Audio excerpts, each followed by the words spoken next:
evening and welcome back to blackdoctor.org. I am Dr. Renee, and this is a little special Ask Dr. Renee show. Today, I'm not even hosting. So I'm just going to introduce you to our fabulous host, Isaac Paul. Isaac, besides being my birthday twin, he is a Virgo, August 30th. He is an amazing person. He has this really awesome event called Tequila Tales that is the funniest relationship talks that I've ever seen. And they've had several videos go viral, so you've probably seen them too. But tonight we're going to have a little Tequila Tales over here at blackdoctor.org. We're going to have a fabulous relationship conversation about when, this is the holidays, if and when you should bring him or her home to the family. So I am so excited. We've got married people, we've got single people, we've got soon to be married people, and it's going to be a great conversation. So I'm going to bring Isaac up here. So here's Isaac, and I hope his camera clears up a little bit for us. I think your signal got a little, yeah. But yeah, it'll clear up. We're fine. But everyone, please share the broadcast, post where you're watching from, and follow everyone that you can. Follow at the Tequila Tales, right? Yes, at the Tequila Tales. Yes, at the Tequila Tales. So follow them, and I'll try to put them on the screen too at one point. But thank you so much, Isaac, and the floor is yours. Okay. So thank you, first and foremost, Dr. Renee. As she said, that this is my Virgo birthday twin, and for those of you that don't know, we also share a birthday with the illustrious Warren Buffett. But that's neither here nor there. We're not going to go into specifics of who's Virgos and who's not Virgos. But like I said, we got Beyonce. But nonetheless, this is definitely a pleasure, to be hosting this kind of impromptu discussion with some pretty good friends of mine, like a few new people that I haven't had the opportunity to meet yet, but even a couple of individuals that have actually attended the Tequila Tales. So for those of you all that are not familiar with the brand, what we are is a highly engaging and fully interactive discussion on love and relationships. Our motto is, with love, we all have a story to tell. And so ultimately what we attempt to do is to gather I want to say a bunch of like-minded individuals, but it's not necessarily that we're all of like mind, but we all have a similar purpose, right? And so our goal is just to gather these individuals and to have an engaging discussion about relationships. What I always love about it is, you never know where the conversation is going to go. While I may be steering the ship, I'm never powering the ship, right? And so what's fun about this discussion is that I already had the topic when Dr. Renee hit me up. She said that she wanted to have this engaging dialogue and she wanted it to kind of be holiday themed. And so what we're going to be talking about today is the holiday hangover. And we will go into the specifics of what that is, because I always like to steer these conversations. Like I said, even though I'm not powering the conversation, I am steering the conversation. But before we get too knee deep into it, I would like to just kind of introduce the room so that we can get an understanding of who we're going to be engaging with. So, in no specific order, if you all feel free to go ahead and introduce yourselves before we dive into this. I'll go ahead and go. Hi, everybody. My name is Eva Wilson, also known as Soca Mom. I am a Caribbean parenting blogger and also a podcaster with my husband on a podcast called Chat and Bother. So we actually have a rule that we don't talk about relationships on Chat and Bother because a lot of our friends and family follow us, and you got to keep some of your business. But on Soca Mom, I talk about Caribbean parenting and relationships. So I'm excited about this talk and hopefully I'll get to share what it was like getting my husband to meet my family at the holidays. That was interesting.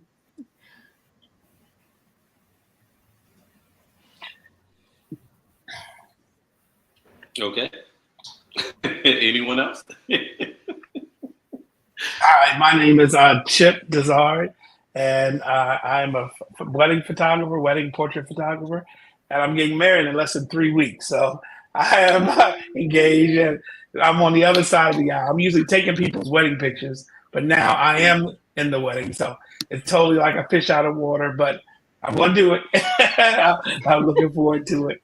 Quite sure my fiance is watching this. Hey, Connie, and she wants to see what I'm talking about, because it's one thing being behind the camera, it's another thing being in front of the camera and seeing a lot of weddings. I do about 20, sometimes 30 weddings a year, but now I slowed down a little bit, and my wedding is the first is toward the beginning of the year, second weekend in January. So I'm excited to be here. Hi, I'm Sherry.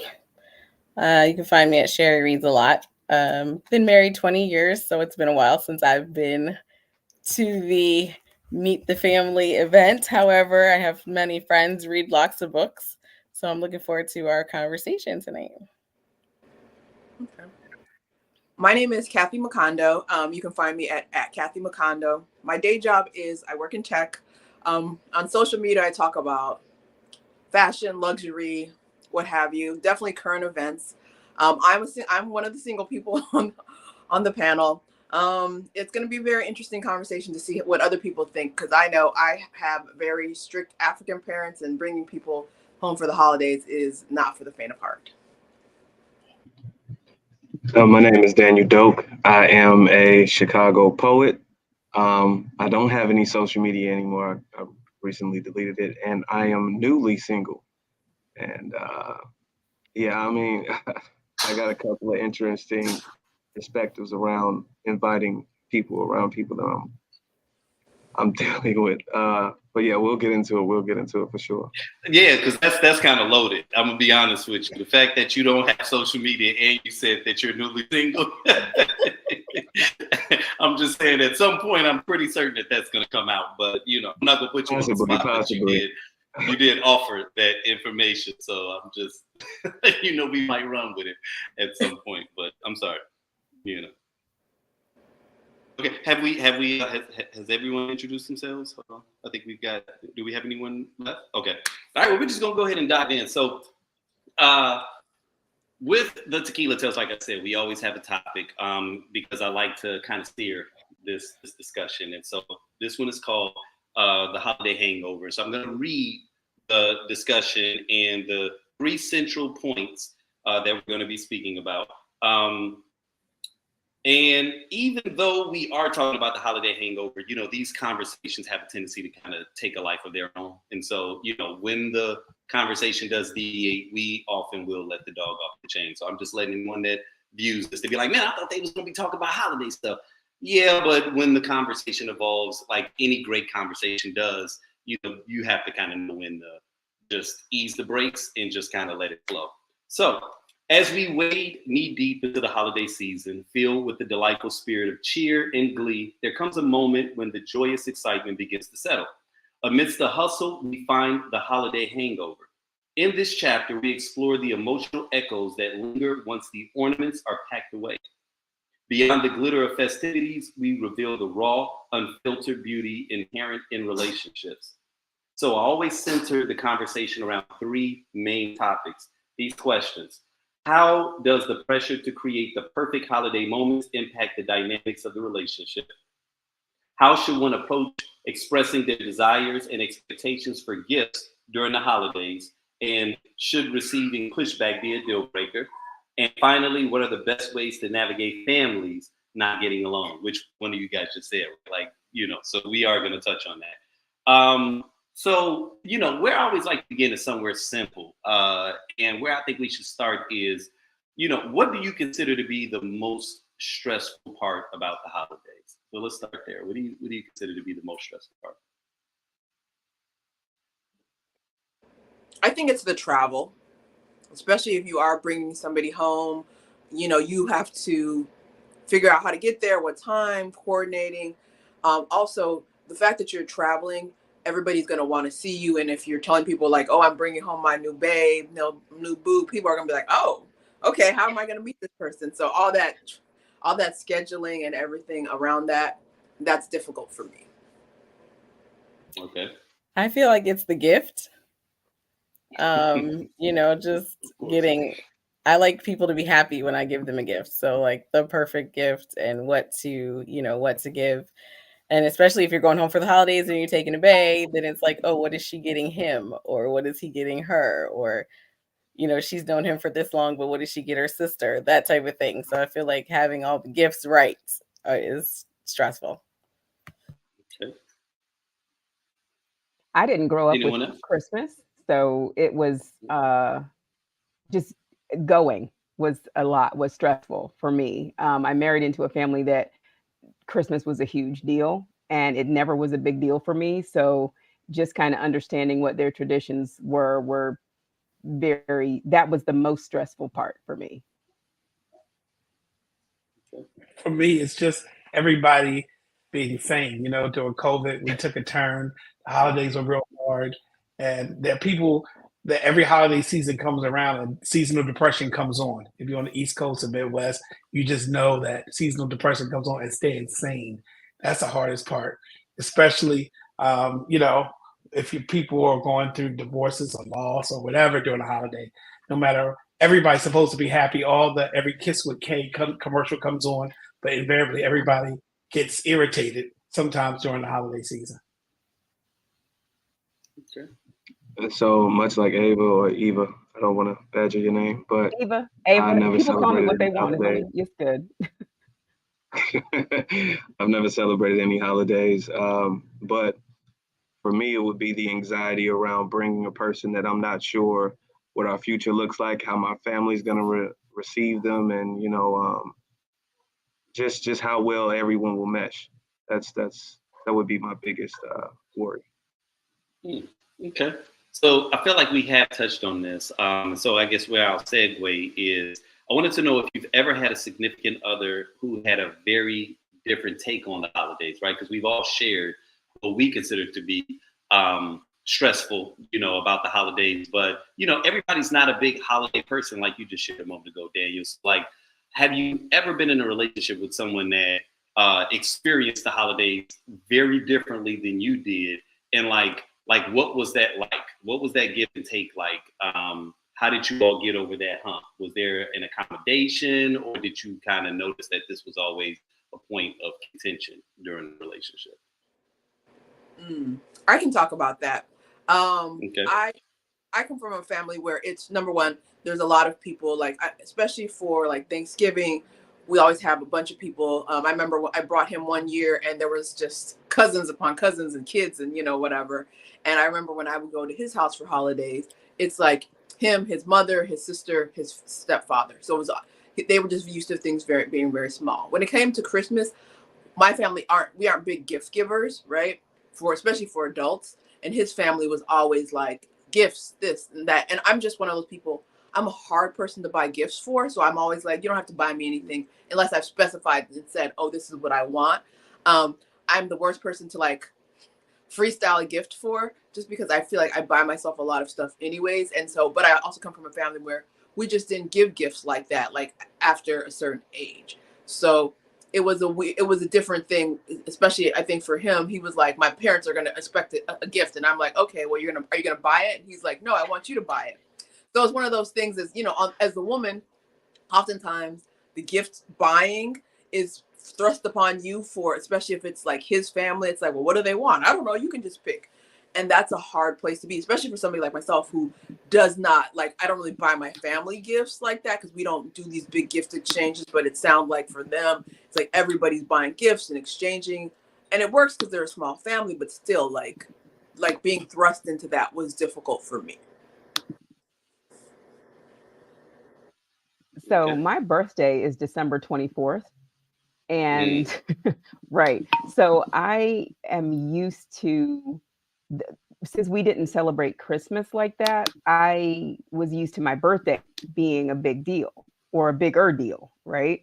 And then his family had a tradition on Christmas Eve where everybody went to his grandmother's house. And I'm like, I ain't got, but this is it for me because I don't do Christmas. I don't do all these different things. It's just my birthday. So for some years, I had to compromise and say, all right, we can go out to dinner, but you know, I need something this day. I'm not going to spend the entire day running with a bunch of kids running around. I mean, I have children, but I don't like a lot of other people kids. I'm sorry. But, you know, that was not how I wanted to spend my birthday, doing something that I wasn't used to in the first place. So eventually, like you said, you talked about compromise. That is something that we ended up doing because, like Sherry, I'm 1 year behind Sherry. We're gonna be at 20 years. I'm supposed to know that. May. So, but yeah, there was a lot of compromise that had to happen because I was grown by the time I got married, and I'm not that willing to change what I have been doing for the last nearly 30 years. So, yeah, there was a lot of compromise. Okay. So one question that I have, I'm sorry, go ahead. No, I mean, I didn't really have much value to add to it. Typically, I was just the person that wouldn't come to the holiday parties. And that was the deal breaker. That was the deal breaker. It was like, oh, you don't celebrate Christmas. You just can't sit in the room with the Christmas tree and the caroling. And I'm like, no. They say, okay, well, nice knowing you. And that was it. Was that a religious issue for you? Growing up, it was absolutely a religious thing. As an adult, it's not so much of a religious thing. It's I don't see much value in Christmas personally. Now, is it like the commercialization of Christmas, or is it just like is there a specific reason? Because that was going to be one of the questions that I asked. So I'm kind of curious about you know, like if it's always been this way, or if that's developed or evolved over time. It's absolutely evolved, and I'll put it to you like you hit it right on the head. It's the commercialization of it, and then it's how it's been utilized as a means for bragging. Like one of the many reasons why I separated from social media is what I'll often see is people post about all of these gifts and things that they're giving their family members, which I believe to be very personal and should be kept in the household because it can create maybe some jealousy, some envy. It can maybe bring other families down if another kid is seeing this online because there's so much accessibility through social media. You have these family dynamics that start to break down from this overstimulation of, oh my goodness, look what I got and you don't, you know. But I just the commercialization is nasty for me. So I do have a thought though, because I feel like every family does Christmas differently, right? My family versus I'm sure everybody's family did. So for the person you were dating, had you experienced a Christmas and had a negative like perception of how they celebrate, or you just personally don't even want to be associated? Because I feel like those are two separate things. Most people would always want to be like, hey, why don't you come and see? Because, you know, my family might do something, or there might be a tradition that we can have in the future, you know, like just, I guess, viewing it from an observer's eyes initially, and then going forward and being like, okay, I didn't like that your family did this. You know, because if you were to get married to this person sounds like they would like to have some type of celebration. Maybe it doesn't have to be all out, but it could always be like, you know, there's certain things like for me, I'm a big Thanksgiving person. I feel like Christmas isn't a big holiday for me, but Thanksgiving is like my thing. The cooking, the family, all that stuff. And so, you know, if I was with somebody, I would want them to give it like to give, I guess, precedence, and you know, I would hope that they like Thanksgiving. I would hope that they wouldn't be like, oh, I hate everything about Thanksgiving, because that's going to be a very hard thing for me. Because, you know, like some people who are just like very, very into Christmas, and then you marry somebody who's a Grinch, it's just gonna put like, I don't know, it's a downer. I was the Grinch. Pardon me? I was the Grinch. Well, here's the thing, right? And here's the thing. Everybody does. Is it just like I'm saying? Like I always want to. If I'm dating somebody, I always want to observe how they do it, because I've dated people who everybody's done it differently, and some I've liked and some I haven't. And so I think if you marry somebody, you make your own traditions, right? So. Yeah, I'm not opposed to that at all. I think that if that's the idea, sure, we can look into it and come up with something that is conducive for us. But to answer your other question, no, I hadn't had any experience where I went to a family's home and saw how they celebrated and was like, this is disgusting. It was just like, no, this ain't for me.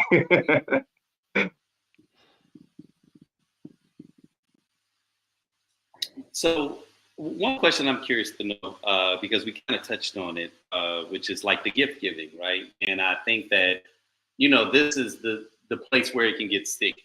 And so where I guess I would like to start this particular question is when it comes to gift giving, like, do you think that there should be any rules, right? Like, do you approach it with any rules?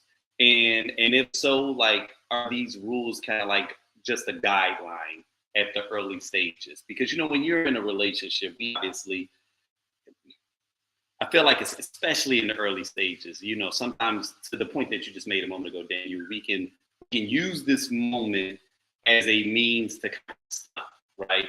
But we also can't discount the fact that some people's love language may be gift giving, and so in essence, it's almost like it could also be a display, an overture, a grand overture to let someone know, how much you care about them. But then we get into like the topic of finance. So I'm just kind of curious to know how you all navigate that terrain, especially in the early stages.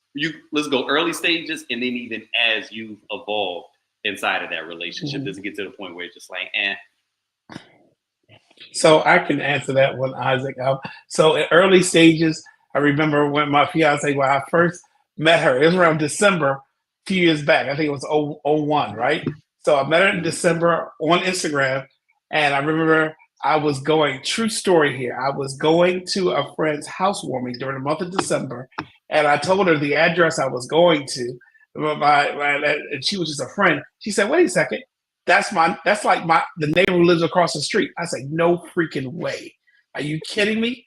I said, "Well, if that's the neighbor across the street, well, I know your address pretty much now, and I'll drop off a bottle of wine and just say hi." So I dropped off a bottle of wine, like a gift. It wasn't Christmas. It was like early December, but I did that. But then I walked out of there. When I walked out of there, I saw all our decorations in the house. She's really into Christmas. I said, "Man, I'll never be back here again." Okay, I'm gonna get married now, but I'm just saying, you understand the expectation. She's into Christmas. I like Christmas, but I don't love it. So I deal with it because as a kid, my parents made a big deal about Christmas. So I have children, and I want my children to have the same experience I had. So it's kind of a thing that I don't love it, but I tolerate it enough where I love to see other people being happy, and I'm not going to steal. For me, it's like I'm not going to steal their joy because I particularly don't love Christmas. I like Thanksgiving. I love social things. But I'm just saying, early in the stages, I'm like, okay, here's a bottle of wine, and that's all I need to drop off, and just as a housewarming gift / Christmas. But you don't owe me anything back. So that's the thing. Like 9 times out of 10, if you're thinking about getting something for somebody, you feel guilty because they give you something, and you're like, oh my God, I didn't give them anything back, especially early on. okay. I mean, I can jump in real quick. So much like Eva, my birthday is December 21st. And The honestly, Grinch's days. I've never, my birthday was never really celebrated. And I kind of grew up to be this person that's more about giving than receiving. So I don't do well with receiving gifts, but I'm very quick to give, very quick. I'm always thinking about the next thing that I could do. And all I really care for in return is like respect. That's it. But I don't know if that answered your question. I think I was leaning to it, and maybe I forgot a portion of it. Yeah, I guess just trying to figure out like, and I guess what I'm also getting at is, do you think that it's wise to set like price limits, where we say to ourselves, okay, I like you, and for context, there seems to be this ongoing debate on social media about the semantics of the first date, right? I mean, we all remember when the whole Cheesecake Factory fiasco happened a couple of months ago, right? And you know, that basically brought up this whole conversation as it relates to like the value of like basically how much you should stunt. You know, some people think it's okay to go on a first date for it to just be coffee, right? Like we're still getting to know one another. And then some people feel like, no, I kind of want to see you impress me a little bit. And so when we talk about our first Christmas together, or not even just our first Christmas, but just Christmas in general, you know, I guess I'm trying to figure out it's like how much is too much, and then how much is not enough. Like, how do you determine that? And do you think that that's something that an individual should be articulating? Like, is this a conversation that needs to be had? Or do you think you just kind of want to go into it blindly, give with your heart, and if I'm disappointed, then hey, I just got to deal with it, right? I'm trying to get into the semantics of how you all approach that, or how you've approached it in the past, right? So I'm a gift giver, but I also like a gift. But I also Okay. like to nail the gift on the head. So like if I'm giving you something, I want the wow factor. I want you to be like, yes, that was it. And so for me, whether early dating or 20 years later, if I'm giving you a gift, I want you to be like, ooh. And so I feel like it depends on the person, and you have to know your person. Now, if you're only 2 months in, you may not know your person that well. Um, but you know, the whole semantics of whether to do it, whether not to do it is all about the person, right? So for me, I like a gift, but I wouldn't expect like a Louis Vuitton on a second. We've been together 2 months, you know. For me, a gift is always about more, are you paying attention to me? So if we walked through the mall and you saw that I liked even a certain pair of socks, and then you got that pair of socks for Christmas, I'm like, oh my gosh, because you paid attention. Now you're making that face, but I'm saying the fact that you paid attention. No, y'all, I can say I know that was a hypothetical, right? No, No. honestly, okay. So I have known Really? Sherry A pair of socks. for Yes. A pair of socks. I've known her for socks for Christmas.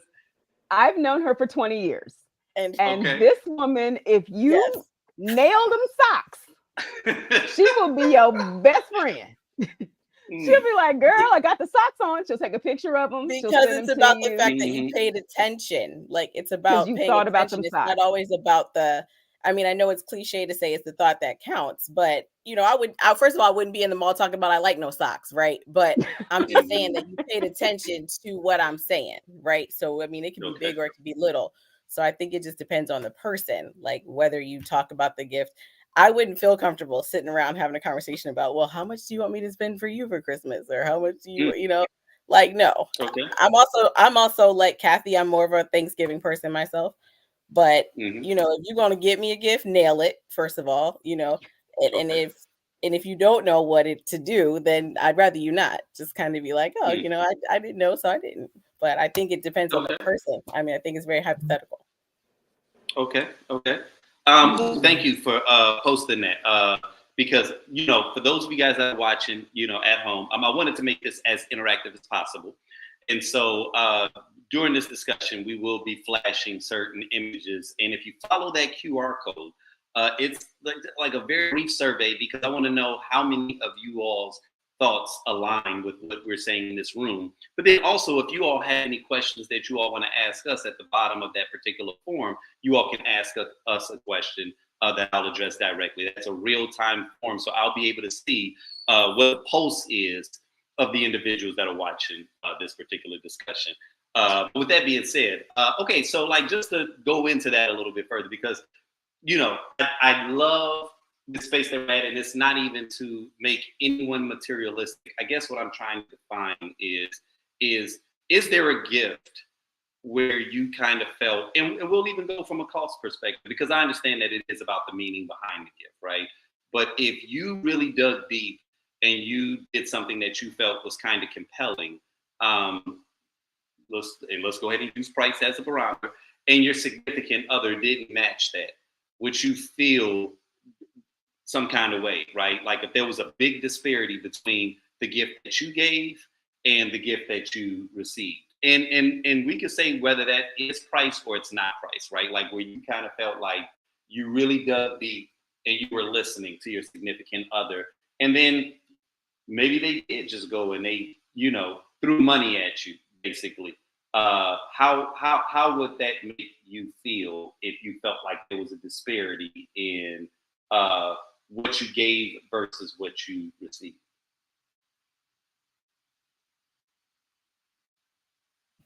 I feel like that depends on where you are in the relationship, right? Like if it's new, then first of all, why did you jump so big? But if we're talking about later on, like I said, I've been married 20 years. So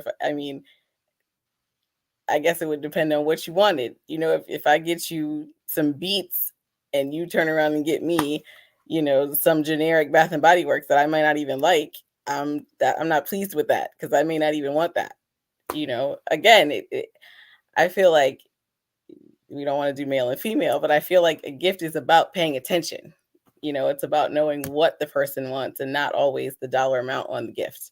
But yes, if I have paid, because what that's going to show is if you're paying attention. If I buy you something that's like huge, like, oh, he's been saying he wanted this, or I noticed he likes these kinds of sneakers or this or that, and then you turn around and get me, again, a generic female gift, I don't want that because you haven't paid attention.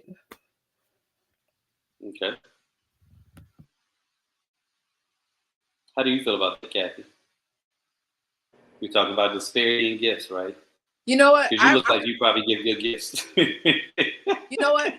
I do give good gifts, but I also realize I'm such a hard person to give gifts to. So I'm usually like, you don't have to give me a gift, or, because I'm assuming, we're going to make it up in other ways. I don't like lazy gifts, kind of like Sherry. Like I'm one of those people, I like to shop for myself, like clothing wise. And I remember one time I had an ex buy me some like clothes, and it wasn't like he went to my favorite store. I felt like he went to like Ross or something and like picks. And I'm just not that person like that you just like freestyle and buy clothes, because I have a lot, and he knew I had a bunch of clothes. He shouldn't have bought me clothes. I don't know what he was thinking, but it almost felt lazy. I didn't say anything to him, but I was just like, okay.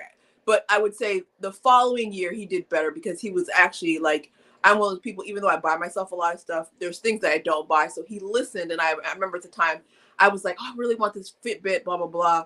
And I kept on saying it, but I kept on forgetting to buy it. And so Christmas comes and I get the Fitbit I want, right?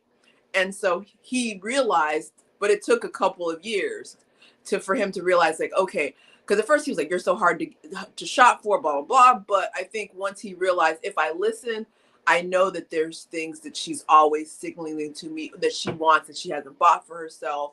And I can just kind of ask for it. But the thing for him is he always was like, you're really specific. And I'm like, I know. And that's, but if you listen.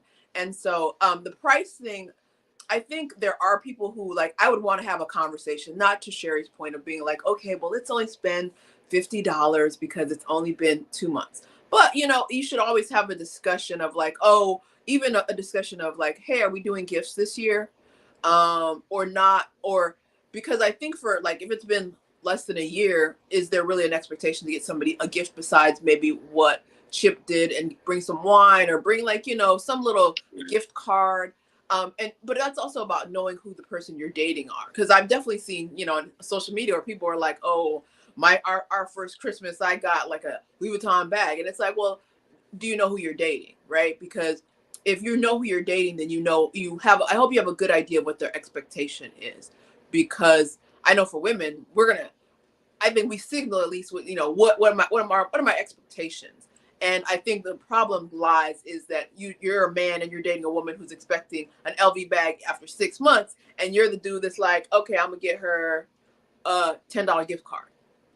So I think you need to really understand your person, but also like, don't lie to yourself. Like, I'm serious. Like, don't lie to yourself, because I feel a lot of people are like, well, it's the thought that counts. Is that the person you're dating for real? Because I know some of the people who are like, oh, it's the thought that counts, but you're not dating it's the thought that counts girl. You're dating the girl who's like, I want to floss on social media. So you have a problem. Right. Okay, yeah. So and that's what I'm getting at, right? Okay, so all right, so let's talk about that in that regard. Do you think that it's in poor taste? And I'll ask this. I'm gonna shoot this at the men specifically, but then I would also like to hear from the women also. But I would like to know, do you think that it's in poor taste to be told by your significant other what you desire? No, absolutely not. Can y'all hear me? Can I jump in? Is Yep. that okay? Yep. We I can hear you apologize for perfectly. being late. I'm so sorry, y'all. I have a You're lot good. going on over here. 3 kids, people done got sick. I don't even know how long I'll be able to hop on, but I'm gonna stay on while I can. Hey, I good to don't have think it's in poor taste. And I think, ladies, I think y'all got to give us a little grace, all right? Just a little bit. And I'm gonna tell you a story as to why. My wife and I weren't married yet. And I got what I thought was a beautiful gift, okay? It was, excuse me, what I considered to be this beautiful necklace. It had this diamond Okay. situation going on. I broke bread. I worked hard for this. I'm talking about Mhm. back when I ain't had no money for real. And I Mhm. worked my butt off. I saw it at the jewelry, so I'm like, yo, she gonna go crazy. This Christmas finna go hard. I love it. Right, So right. Oh, I man. do the This whole hurt hope this already. I'm hurting romantic for you thing. already, man. It's all right. It's all right. It's all right. You learn as you go. You learn by doing. I do the Uh-huh. whole romantic. I'm like, hey, close your eyes, right? She like, ooh, this about to be good. She closed her eyes. I put the joint around her neck, right? I put the necklace on. She looks in the mirror. She was like, oh, thank you. I was like, oh shoot, you hate it. You hate it. She was like, no, I don't. I don't hate it. I was like, babe, you hate it. She was like, I don't hate it. And then she started crying because she felt so bad that to her, this was maybe the ugliest necklace that she's ever Mm. gotten in her life, right? But Right, here's the right, hook. To right. answer your question, here's the hook. I wasn't offended at all. My thing was like, you know how much that thing costs? We going back to the mall tomorrow. We gonna take it back and get you something that you like. Okay, you're not gonna hurt Okay. my feelings based on, you gotta like what I want you to like. That's not how this goes. Please tell me, give me a Mm. guidebook, give me a roadmap to the things you like, especially in, kind of early dating situations. So for me, I took no issue with it. I take no issue with it. And the next day we went to the mall, took that thing back and got her some shoes and purse or something that she actually wanted. So to answer the question, I say give us a roadmap because I think sometimes people have really good intentions with really poor Mm. execution. And that's all right. So yeah, and also fellas, don't be offended if you give a gift and she don't like it. It's all right. It's once you give the gift, it's theirs to do what they want anyway, right? So yeah, that's Right. that's my 2 cents on that one. Yeah. Okay. I've had men ask me for like a top 5, a list. Like, give me a list and I'll pick. I think that's easy. I'm gonna jump in and add to what John is saying. So, unlike John, I had a situation where I gave a gift and I hated the response I got from it. Like I was deeply offended. So the way that I went about doing the whole thing, I got with all her friends and her family, and I'm like, yo, I need y'all to do some, investigative work and figure out what are some of the things that she wants. She had a friend that was a seamstress, and she liked a lot of the dresses that she made. So I'm like, okay, all right. So I need you to talk to her and kind of figure out a dress that you want to put together for her or whatever. I had another friend tell me who her stylist was and set that whole thing up. I had another one tell me what she wanted, like in terms of technology and whatnot. I get all these things, and she hated the dress. She was like, "How much money did you spend on all of this?" I said, "Well, I mean, does that matter? Like, I'm trying to do something special for you." And she's just like, "I'm just saying, like, you didn't have to spend all of this, and I don't know, like I'm not really feeling this like that." It turned me all the way off. I'm like, you know what? I had dinner plans, skip the reservations, we done. I'm not doing this. I wasn't breaking up with it, but it was just like I was turned off for the rest of the day. You was But like, Andrew, Christmas is would you have canceled. would you have felt would you have felt better? Would you have felt better if she at least showed the gratitude? So I don't were you upset that she didn't like it, or upset by the fact that she didn't at least be grateful for the fact that you tried and then could have maybe we do something different next time? You know what I'm saying? Yeah. It was definitely about the gratitude, definitely. And I'll say this: I learned this little trick. I don't know if anybody wants to adopt it, any of the listeners, but when you listening to your lady and kind of like taking note of some of the things that she's saying she wants, for the people that got iPhones, it's probably the same on Android. I would go into their contact and go right in the notes section, and I put that little thing down and say, all right, this will be something I keep in mind. So if I'm looking for something to get, I got a reference right there. So say that for anybody. Yeah, I'm gonna one more take from the fella's point of view. there's an old saying in business. You can use it in relationship too. It's a saying that says success leaves clues, right? So women leave clues. You know what I mean? So if we listen, and trust me, I learned the hard way, like all the fellas have. Like I said, okay, you got stuff. All right, let me listen. Let me see what you like. Look what you buy. What if you go out to a mall? Well, people don't go to malls anymore. At least if she's shopping for something, you'll see that the style and things like that she likes.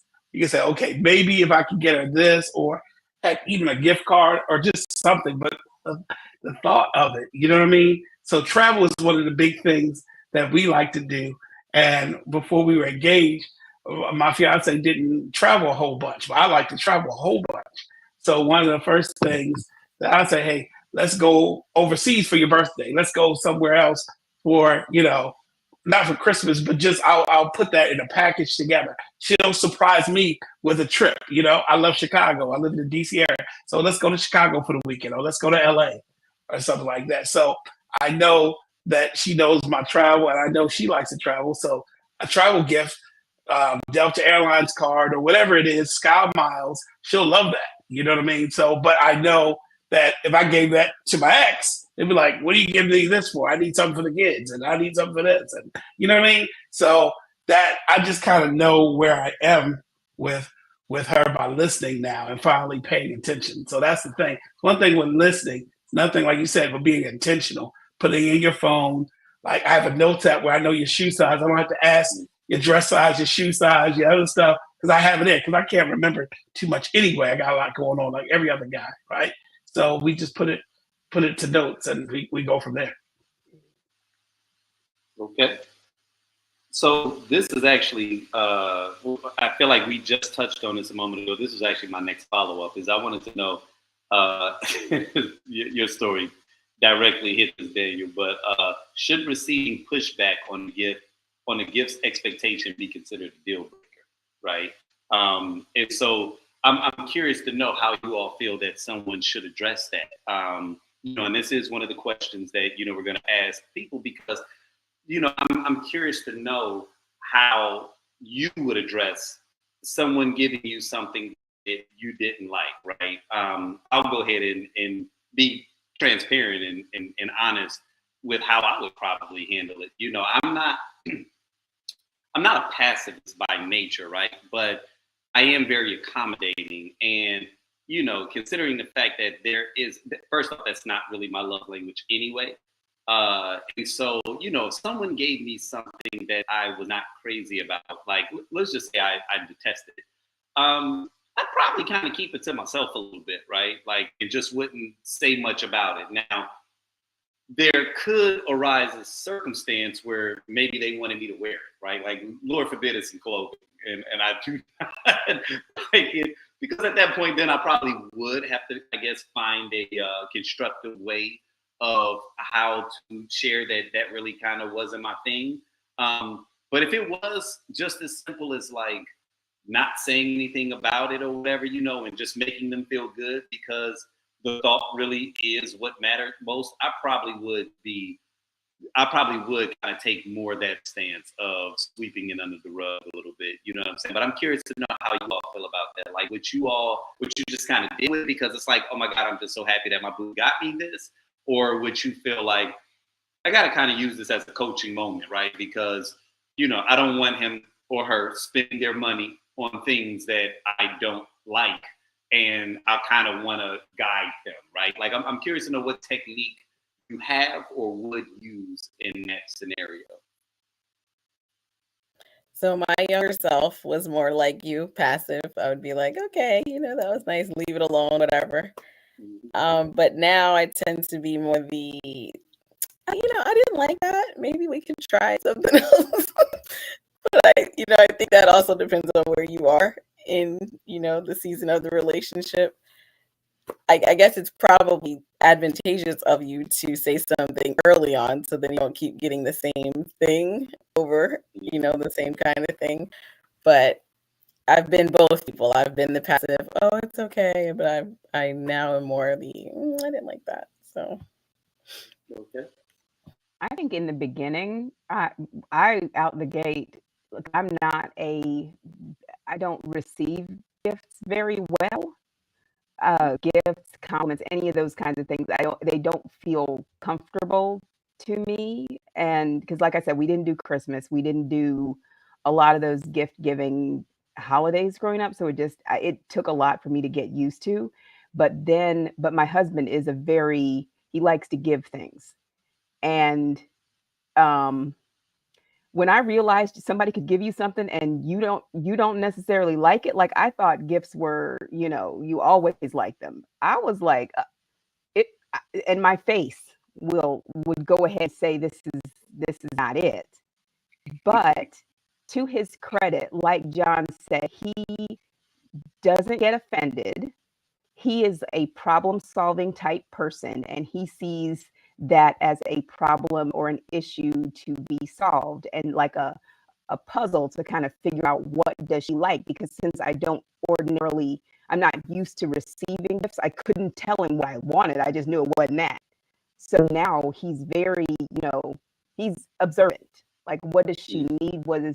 I used to always have this heater in front of my feet, just constantly. It didn't matter if it was summer, winter, I always had this thing. And that's why I was laughing at Sherry in these socks. The best gift he gave me that I could think of, and he gave me at the same time, was a heated blanket and a pair of socks that were battery operated, like I could walk around with my little heater. Okay. And I don't know how much it cost. I have absolutely no idea. But he's like, you don't have to sit in front of this heat no more, girl. These socks got batteries. You could roam around with your heat. You know what I'm saying? So for him, it's more of a like a mystery. Like he's Scooby-Doo in this. I was about to say something. We're on a good family-friendly show. Anyway, he's like Scooby-Doo up in here, trying to figure stuff out. I can't say that I am that way. I'm more of a, I heard, Isaac, you mentioned love languages. I'm an acts of service kind of person. So if you need me to show up, I'm that kind of person. So gift giving is a disconnect for me, but yeah, I absolutely from the jump learned to be like, that's not it. And hopefully the partner that you're with would be willing to learn more about you, so that if you all become a gift giving family, then they can make you happy with what they give you. Okay. I would say my younger self did not lead with gratitude when it came to bad gifts. But that's the one thing I do think that now that I'm older, I'm definitely more grateful. It's always gratitude first. If it's something I don't like, we can always try to fix that. But to be grateful rather than like yeah. And so I think my younger self used to be like, well, why aren't you paying attention? Where it was like, not everybody knows you as well as you think that they know you or know what you want. So you should always just be grateful. And I think you can always figure it out. And because I wasn't a big gift giver or gift receiver, I always felt like you didn't have to do this. And then, yeah. But I do think it's always good to realize who you're with. Because the love language, the person who did this, I realized this person, even though they didn't say gifts was a love language of theirs, I realized it was. And so what I realized is I would give them gifts, and I guess they thought, okay, well, I have to give you gifts back. And I was like, no, this is your love language, it's not mine, so you don't have to give it to me. Okay. So I kind of want to go ahead. I was just going to tap in real quick, kind of speaking to the idea of paying attention to your person and how we receive gifts that we aren't particularly fond of.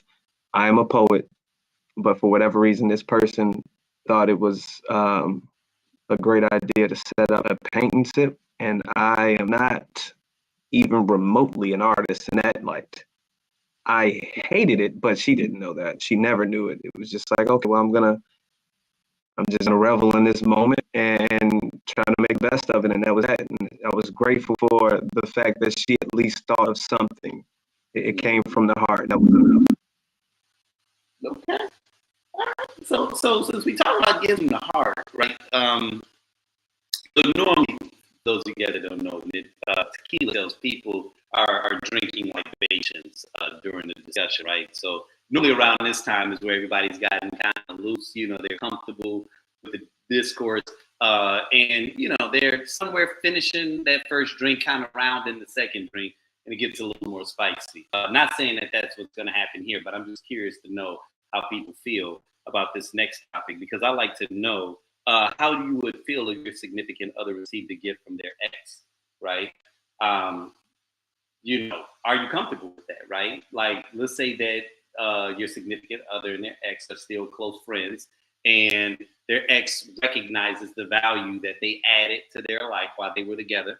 And they were just like, you know what, man, listen, as long as I'm willing and able, I'm still going to send him or her gifts, right?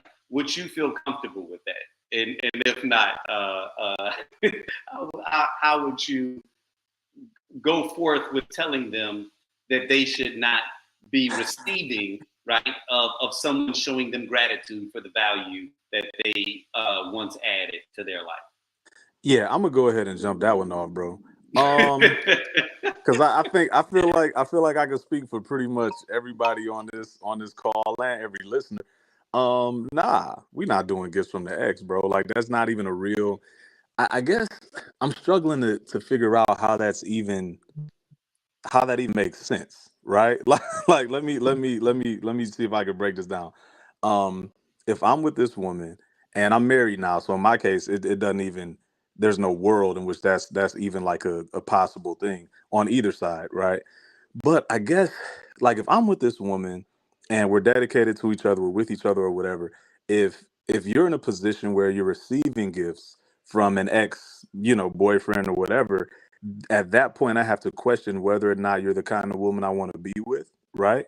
I have to question whether or not your character lines up with what my character would be, because I have to ask, do I want to be with someone who who is who has maintained a close enough relationship with someone they're no longer with to where gifts and those kind of signs of adoration are still on the table, right?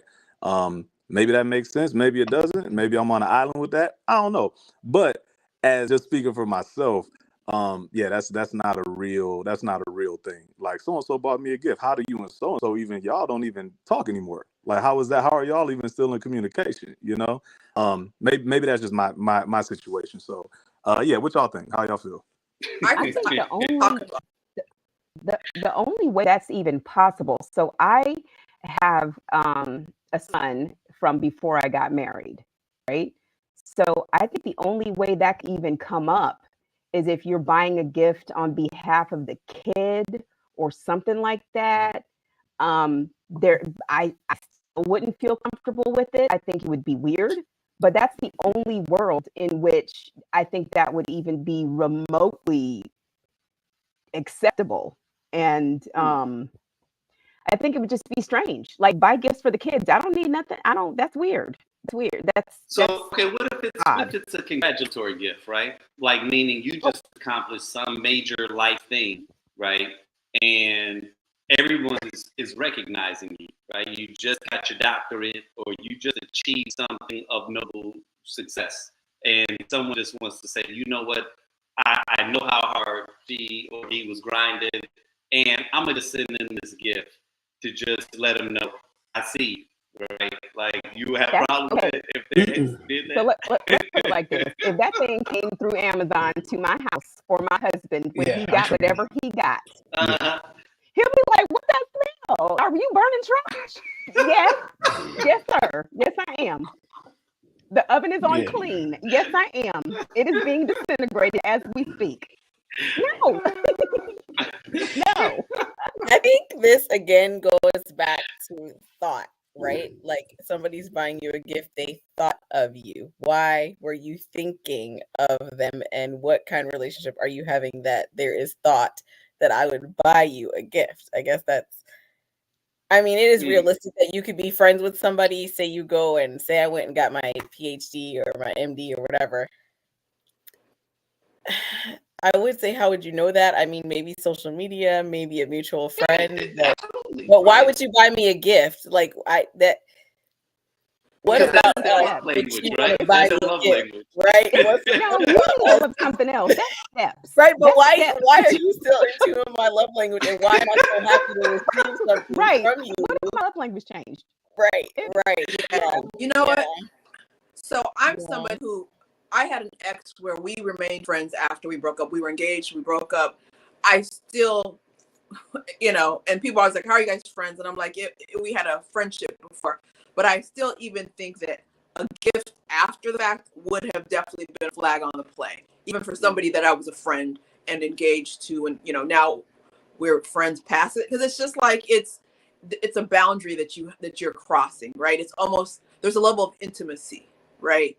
It's one thing to be like, oh, shouting you out, or maybe even a card or whatever, but like an actual gift, like I had to think about this and go to the store or go online and put my credit card in, and yeah, it's a little bit too much, and you've passed that boundary. So to be clear, because I posed the question with your significant other got the gift, so you got to tell me if one of you all's exes tomorrow sent you all a gift, you all are like, I'm gonna send this back, return the sender. I don't even know what you own. You know what I'm saying? My exes don't even know where I I'm live. talking They don't have my address. They don't have. have my information. How do they even have this? How do they have these details? Like at that point, we got you talking about significant others being involved. Like that's just. I think I want that smoke. that's so disrespectful to my wife. That's like how This is disrespectful would it be for these exes to have my home information to send me a whole gift? A whole gift? Nah, bro, we can't do that. Well, I It was mean, a gift card. It was a gift let's card be honest. via Social email. media They sent you a and gift card Google, via you email. can find anything. So that, I Right, mean, right. but to They take sent you it something. is a whole nother thing, right? I mean, anybody can find you now. They have Well, your now they first name, stalking last me. name, At this right? point, I got to get police Right, involved. I'm scared for my That's what I life now. said. exactly, I'm right. calling So the there are, cops. Wait a so minute. there are Somebody other sent you a gift. You questions. got to get police involved. Right. I'm There are calling the definitely police. other questions.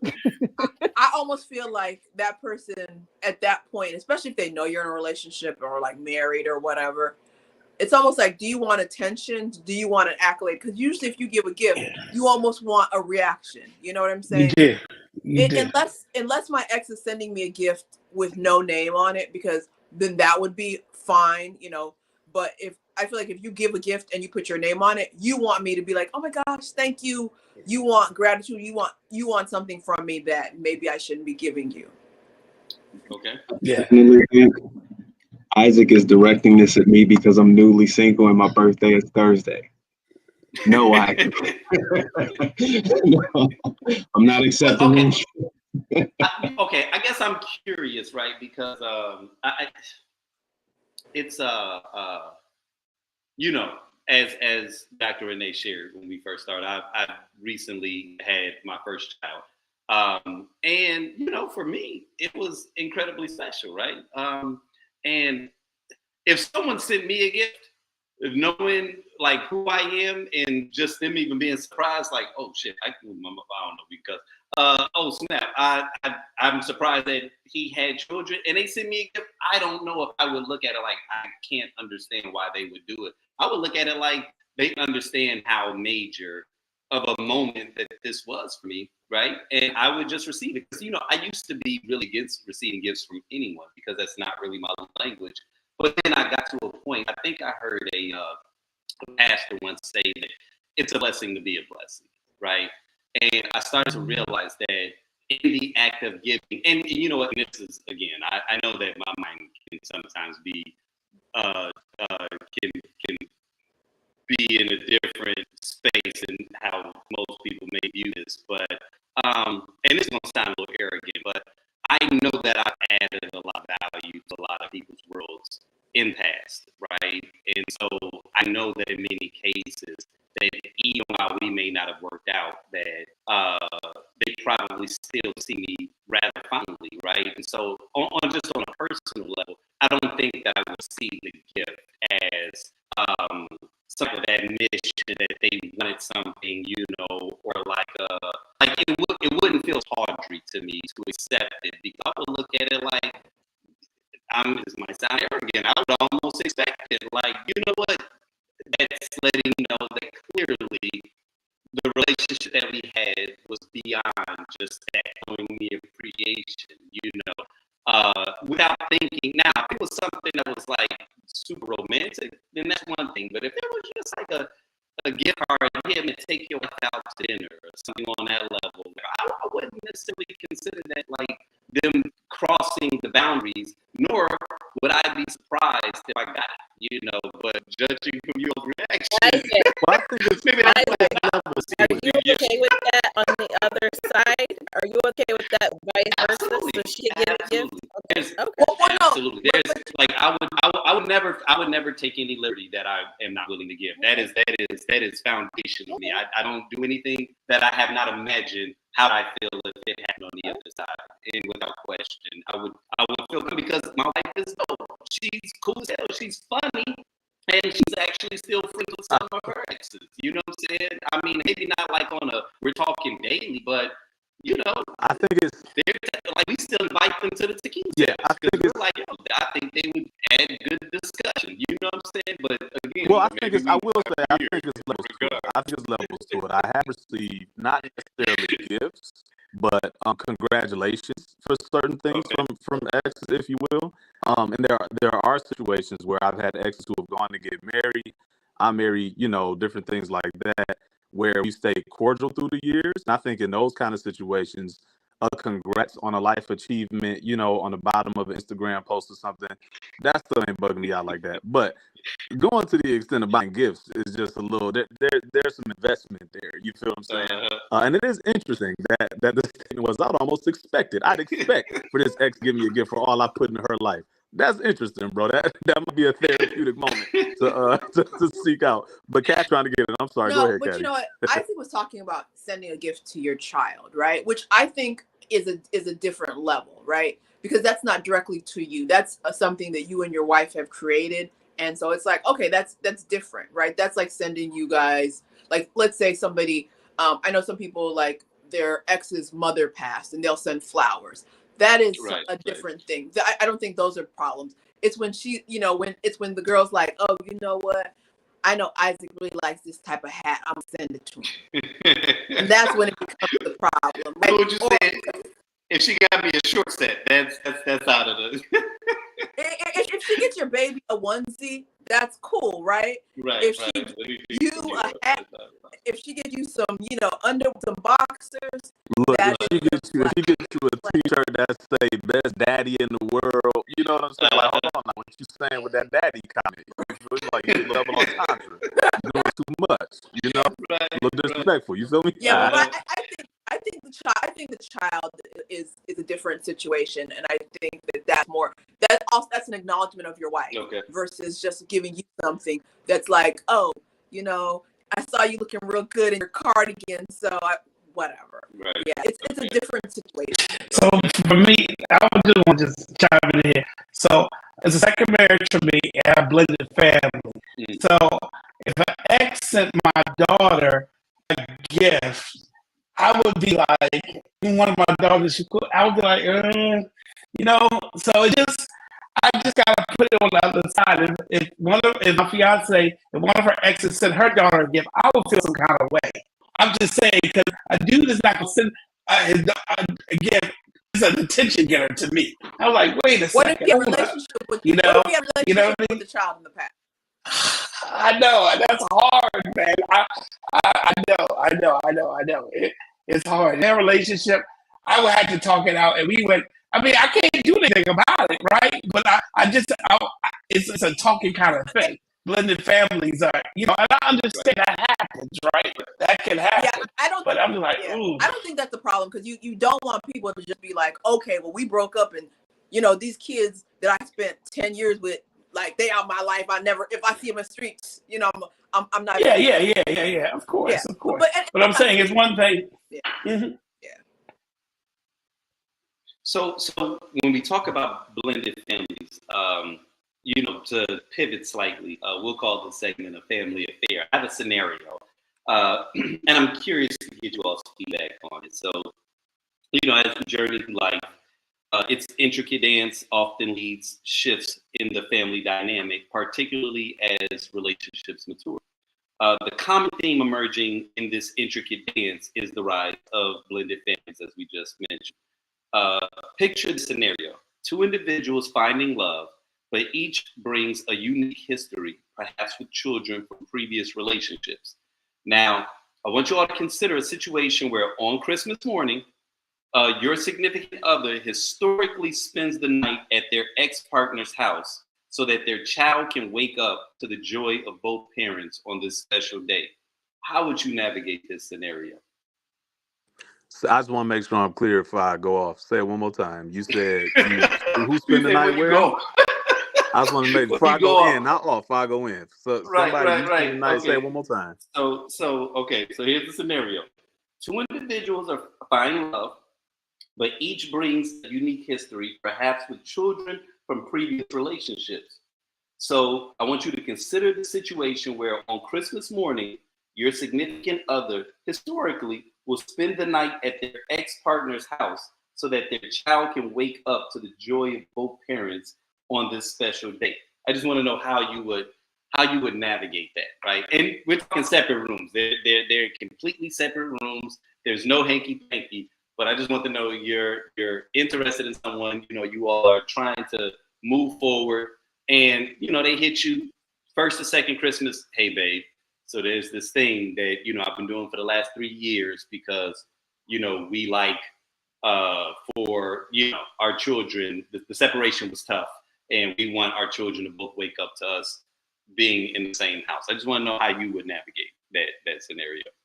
As a single person, I can talk about this because my sister and I were having this conversation. So there was something, you guys know that there's that article called Am I That Asshole, right? A woman basically got married a man, and he told her up front, I have like a 5-year-old and a 7-year-old, and I usually go to my wife's house first thing in the morning on Christmas so we can open gifts and do that. I felt like that was a reasonable compromise to say, okay, I get there early in the morning. I don't have to spend the night, but like I wake up early in the morning so that when my children get up and we can all open the gifts, because that's basically what the kids want, right? They want to see mommy and daddy watching them open gifts. And so the woman was kind of like, I don't want to be, she basically was like, I don't want to be bothered with nobody's kids. But she married a man with young children. And he was very upfront. He was upfront about the whole situation.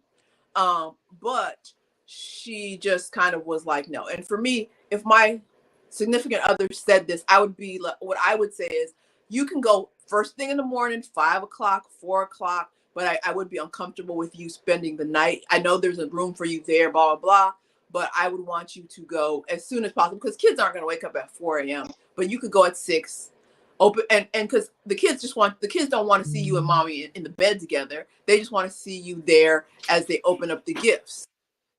And so that would be where I would draw the line. And, it's definitely a conversation to have because I feel like as a single person, if I were to start dating somebody who had young children, I would have to ask, like, what are your holiday traditions with your children? So I can figure out, like, what am I doing? What are we doing? And what are you doing? Because there might be some times where, like Christmas morning, I may want to go, I may not want to go, depending on the relationship. And so those are the questions I would have for somebody who has like young children under the age of 10, because I think those are the pivotal years for children and Christmas. Okay. I think counseling is important because you need some sort of mediator for these kinds of conversations. I could not imagine somebody that we're not going on a second date, third date. That's over. You tell me, listen, I'm really, I gotta spend the night. You packing a bag? Like, no. I agree with Kathy. You can get your behind up early. The same way you would get up, you can get in the car. You need if you are out of state, get a hotel room nearby. But it's like there's just more things to argue about. And I think when you're in a relationship, the boundaries that you had before, you have to reevaluate those. You can't just say, I'm still going to do everything I did before, and then I'm going to add you to it. Like, that's not fair, right? If everybody keeps their own thing that they've been doing their whole life, like, this is what I've always done, there's no such thing as this is what I've always done. Once you brought somebody else into your life, you have to have some sort of conversation to say, especially if you're going to be married, I'm not doing that for the next 12 years. I wouldn't, I'm not, Mhm. because when you have children with this person, if you decide to have children, what is he getting up at 5 o'clock in the morning to go over there and then coming back to your house? Like it's too much. Mhm. It's y'all got to Well, have some sort of prenup or put something. That's a mess. Well, Eva, I want to piggyback what you said. So my fiance and I, we have 6 kids between us. I have 3, she has 3. I have 3 minors. They're under the age of 18. She has 2 adult children, 1 minor. Okay. I don't have any kids under the age of 10. But I understand. Well, I go to my kids on Christmas morning. I would never spend the night. Okay. That's the first thing. I would never do that. I go there early, they get up, and then I'm leaving there in maybe about an hour and I get back to our house where we're living together. But what I've learned from her and what I've learned from people with blended families, I'm navigating this. She always tells me it's not add water and mix, right? You just don't do this. And you got to work these things out and talk and go. There's no way on God's green earth I can even imagine if my kids were even 4 years old or 5 years old waking up to there. Now, if you see me 4 in the morning, 5 in the morning, getting stuff there, good. And then I'm saying, we talk to them and then I'm out of there. You know what I mean? But have that conversation. And there's no way, if a man is coming to our house, coming in and doing that, these conversations has to be had. Is it going to be Christmas Eve? Is it going to be, the day after Christmas or Christmas afternoon? I think a lot of these things could be avoided if people actually talk about these things and not just do things and then worry about the ramifications later. But like I said, it's not add water and mix. From what I learned, I'm still new to blended families. This is my first time ever doing this. So no one tells you how to do it. You kind of figure it out, right? And you try to bet you can, but you try to make bonehead plays like that. But I can't even imagine even asking my fiance, could I go over Christmas Eve and stay with my kids? Because even my kids asked me for that. I can't even imagine saying that.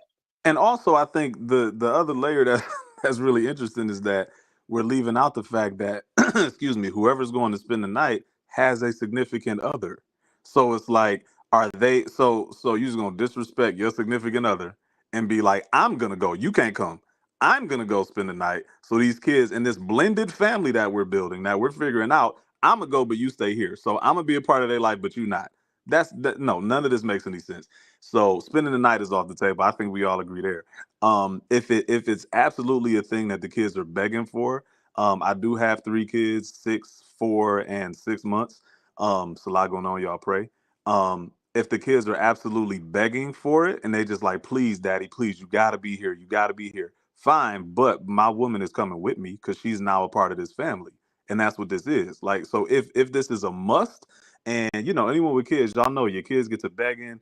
They want something so bad. You want to make their experience great. If this is something that absolutely has to happen, as uncomfortable as I am, as ridiculous as this is, and for, the answer is probably going to be no. Like, y'all just not going to get everything you want, all right? But it's Christmas, fine. I'll go with the little scenario. The only way it worked is if this my significant other, my now wife, is coming with me. She in the same bed that I'm in. We in the same room, and she waking up opening gifts too, and they opening gifts from her. This is from Miss So-and-so, daddy new wife. That's right. Open it. That's the best gift you got, matter of fact. So that's how we're gonna have to play this game if we're gonna play it at all. So yeah, that's my 2 cents. Okay, that was solid. That to me felt like where there's a will, there's a way, right? I'm going to jump in and give like some real world experience here. No, I haven't celebrated holidays, but my son is 6. And last year for his first day of school, he wanted me to be there when he woke up. There was no part of me that was like, oh yeah, I'm about to go spend the night with my children's mother. Not at all. On top of the fact that she has a guy, though he doesn't live there, he's often staying the night there. He was there that morning when I got there. I'm not trying to intrude. I'm not trying to misconstrue anything. I'm here for my babies, and that does not require that I be here overnight. I will see them in the morning, bright and early. I will be right there over their bed when they're waking up because they generally wake up at this time, but staying the night? Nah, man, that's a little fishy. That's just a little fishy. I'll even help make breakfast. I'll make the French toast, but we ain't spending the night. So to add to that, right? Because obviously there was a piece of me wants to say a mild bit of absurdity to scenario, but to be honest with you, on social media nowadays, man, it's so much stuff out here that I would not be surprised if this was more common than what we may assume. But I do know that when it comes to blended families, and individuals that have children from previous relationships, that it can become kind of difficult to manage those expectations. And so, I guess I'm curious also to even shift that for those of you guys that have children. How do you all create a sense of balance when it comes to gift giving, right? Because I know that if depending upon how custody is working, there's expectations when this time of year comes around, and I'm curious as to how do you all balance those expectations and manage them to create a sense of balance when it comes to having children, with someone else that you're no longer in a relationship with. I think it's more awkward when the your significant other has children, and then the person you had children with also has children. So if you're bringing a gift over, I know y'all remember the whole you brought my child KFC foolishness. So Right. it's like, Yeah. or I buy gifts for my kid, like that kind of thing. I think that's where it gets Mhm. kind of strange and complicated. If you're saying, all right, I'm going to get my kid the 60-inch TV, I'm gonna give these other kids, like, I think it just creates a Right. strange dynamic. So I think it's important to have those conversations that we were talking about at the very beginning. How much are we spending? Is this a gift for, is it something that all of the children can enjoy? Is it something that you need to come on December 23rd and hand it over rather than put it under the tree with everything else? Like, there has to be some sort of conversation for blended families when it comes to gift giving, especially like you were saying at the beginning, Isaac. How much are we spending? Because Chip, you got 6 kids now. You Yeah, went from 3 to exactly. 6, and Exactly. And right, that can and get so does high. she. Yeah. So we do Okay, things together. We do things together. right. Like, so it's not like, okay, the first year, okay, you get my 3 girls gifts and I get your kids gift. No, we're gonna do it. We're together. I one thing I hate is when we let, as adults, the kids rule our lives. We got to stop that, right? It's a man and woman shall leave their mother and father. And it's not like, the kids, oh, I'm here for the kids. Yeah, I get that, but they're going to be up and grown, and then we still doing stuff for them. My first ministry is to my wife. My kids can kick rocks if they don't like her. You know what I mean? That's just the bottom line. Like, she's with me till death. They're with me, and yeah, I'm their steward, but come on now. I just think people, we have to be real about this whole kids thing. Yes, we love them, but they're not going to rule my life at all. And it's going to be everything with me and my fiance, my soon-to-be wife, that we're doing things together. And that's where we are. We take a trip together, we do stuff together, and that's how I introduce. That's how I introduce it. But listen, the first gift that my fiance gave to my daughters, they didn't like at all, and they made it known. You know what I mean? I told my twins have autism. If you know anything about autistic kids, they have no cut card, so they will tell you what they feel. Oh, I don't like this at all. So guess what she did? Oh, we giving them money from now on, and they love it. You know what I mean? But you learn that by doing. You understand what I'm saying? So yeah. And I would just Okay. say too, just consider the ramifications of how we move. You know what I mean? Like, these are still kids, they're still humans. Like sis Eva was saying, it's Eva, right? I'm saying that right? Like Eva was saying, I can't get the 60-inch TV because, well, that's my son, and then your daughter got a Hot Wheel. Like, come on, bro. Like, we can't. You know what I mean? Make it even across the board, and consider in your elder years, maybe how them kids gonna treat you in the event that you show favoritism to one over the other. Or if it's not selfish on that way, just consider what you're doing to this blended family. Because this is the situation. The situation is, we are now together. All 6 of us, or 8 of us, or 10 of us, or 4 of us, or whatever we are, we're now in this thing together. So let's ride it out. Let's set some boundaries, set some standards, set a price, whatever we want to do. But my take, just keep it fair, keep it even. That way everybody is happy. So even if it means your original 2 kids might not get as extravagant a Christmas as they're used to, because now we got 4, you know what I mean? And we got to kind of balance it out. Then that's what it is. And that's like counting the cost and considering what we get into. So John, I like what you just said, but I'm curious because it sounds like in that particular scenario, the blended family resided with you, right? So you now had to kind of assess the value or the ramifications of if I give my biological children this versus my now stepchildren this, the kind of disparity that it exists in that scenario. What do you?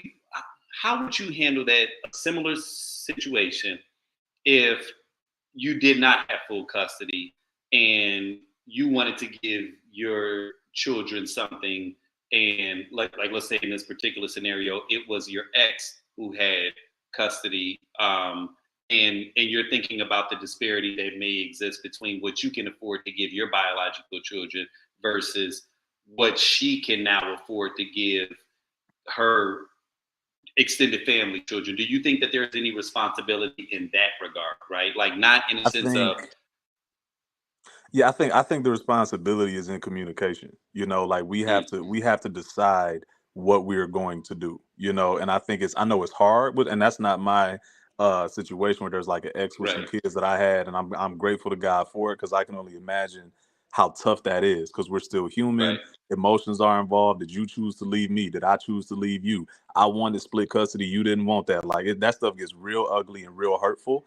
But if we can try to put the kid first and then communicate about what we're going to do, I think that's the greatest responsibility we have to that child or to those children, right? So then to just decide what is it going to look like, you know, like if I have money and and now say I'm now a single man to your scenario, and I don't, for whatever reason, I don't get custody like that. I send my child support. I done well for myself. Now I can afford to give this boy or girl the world, right?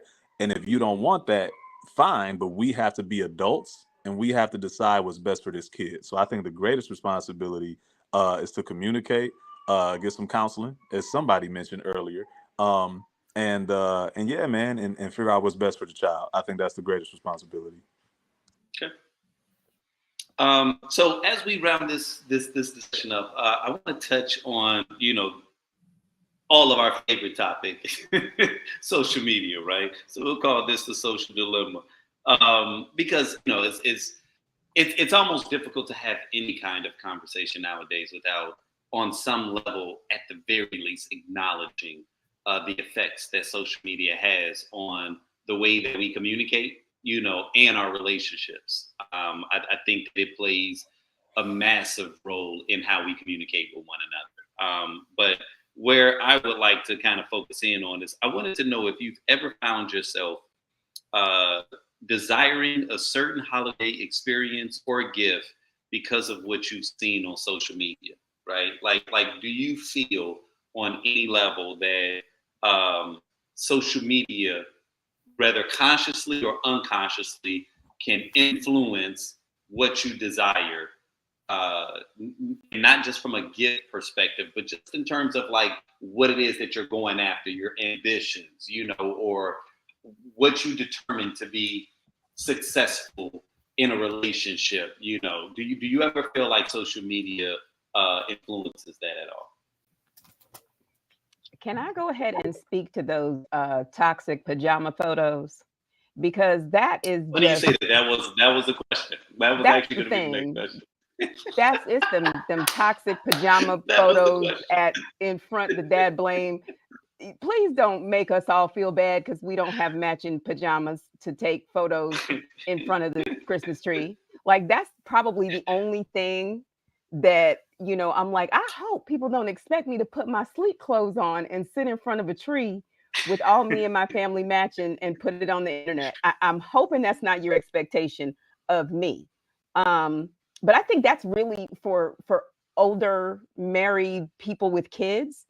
That is the thing, that semblance of the perfect family, and everybody's groomed perfectly and everybody can show up and have a photographer like Chip come in and hook them up. You know what I'm saying? I know you making money off of this trend, ain't you, Chip? You doing good. I do okay. I do okay. I got them 6 kids. I better put them pajamas on, take these pictures. Put your tuxedo pajamas on. Put your Versace robes on. You know, that's what doing now. Versace robes and stuff. It's levels to this. You know. For me, it's not presents or he got me this purse or she got this or that or the other. Is my family that do we look like we came out of the frame? The answer is no. Never, right? Nobody's and when you like zoom out of the photo, if they're doing it at home, the rest of the house is probably a nightmare. But in that little box is a perfect little family, and you can get that kind of, I don't know what you could call it, but kind of like a FOMO kind of feeling, like, do I measure up to that? But and Eva, they not even at the house. They went to a studio for that. Ain't nobody house. They tree don't look that good. You know that. They went to somebody. They went to Chip's studio and got that picture taken. And then you see the tree in somebody else's photo, and you're like, oh, you know what? I feel like as a single person, you see all these romantic gestures, over the top gestures, and you're like, dang, I want somebody like that. Like, I think there's something going around where this couple met, and I don't know, they had a conversation. Let's say they've been dating 2 months or 3 months. They had a conversation, and she was like, so I know what that was.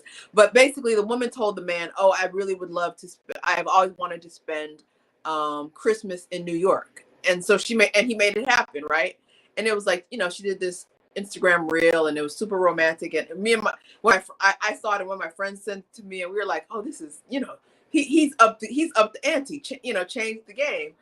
But it's also one of those things where, like, yes, it's a very nice thing, but also if you're with somebody who loves and cares about you, you don't need it. But it was nice to see. But it definitely, to your point, Isaac, is one of those things. If you do see it, you're like, damn. You almost feel that FOMO. Like, I want somebody who likes me enough to be like, oh yeah, let's go 3 months in to New York and go ice skating and go see the tree and all that stuff, and just live that life. But it's probably not that romantic, because if you have tried to make a reel, even if you're just going out to the park, that's not fun. Or it's like, hold on, do it again, walk backwards. Okay, like walk to the side. Okay, now I'm gonna lay down right here and then I'm gonna dip up. It was not the romantic parts. You didn't see it, because that making a reel is they made the romance for the audience. Oh, right? It takes some work. Yeah, to get good content, you definitely have to.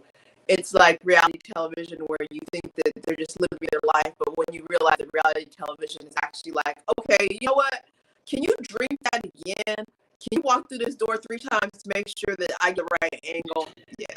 So, but the way it looks is, oh, they had a great time. They went ice skating. And they went to, they went to see and all the other stuff, all the stuff that you envision, but it does make you envious. But to your point, you have to almost remind yourself that, like, hey, that's a highlight reel. That is some shock content that somebody, they had a good time, but they probably weren't 100% in the moment, because it's like, oh, I need to take a shot for that. Like, can you eat that again? Can you not follow me ice skating so that we can get a good picture? To your point, right? Like, and I appreciate your honesty, right, in that moment, because that's kind of what I was getting at. I agree wholeheartedly with what Eva just said a moment ago. And oftentimes I find myself having to do that, having to remember reality of what exists, and how even curating that content, the level of effort that it takes. And I hate to say this and sound cynical, but how many times I've learned from having backdoor information how much of a facade that really was, right? That in many cases, the people that are projecting it the most are oftentimes the ones who may be going through the most turmoil. But in watching it, it's almost like it's designed to make you feel a certain way, right? And I vacillate between the two extremes of wanting to feel happy for people, but then also feeling a little cynical because I recognize the theater that's involved in it, and I also have to simultaneously acknowledge how it's making me feel, and that at times I then want to put my real reality up. I want to compete, right? Because that's almost what social media is making you feel like you have to do sometimes, where it's like, in sales, we always say, if you didn't document it, you didn't do it, right? And so there's this incessant need almost to feel like, well, I'm happy too, and you feel like you have to compete. If you are in a space where you feel kind of comfortable a little bit, and so there's this constant battle where you feel like how much is too much and how much is not enough, right? And I feel like that is a part of the space that social media has kind of implemented, and just be like, oh, well, that's just fake. And some people, maybe they have the mental fortitude where they can just be dismissive of it.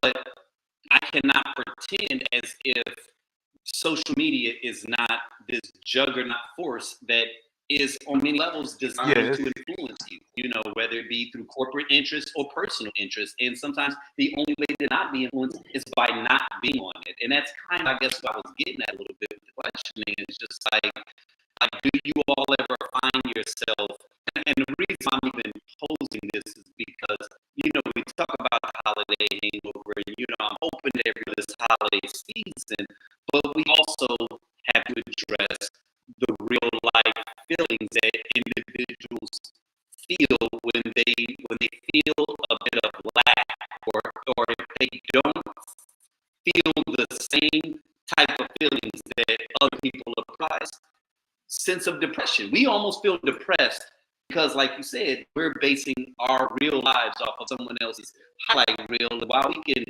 tell ourselves over and over again in our minds that that's fictitious, we still desire it, right? And so then comes the question of, like, how do we handle that? You know what I'm saying? How do we address that? Yeah, I think I'm sorry, go ahead, Chip. Oh no, I just want to say real quick, John, as somebody who is a content creator, as a photographer, I film a lot of surprise engagements around this time.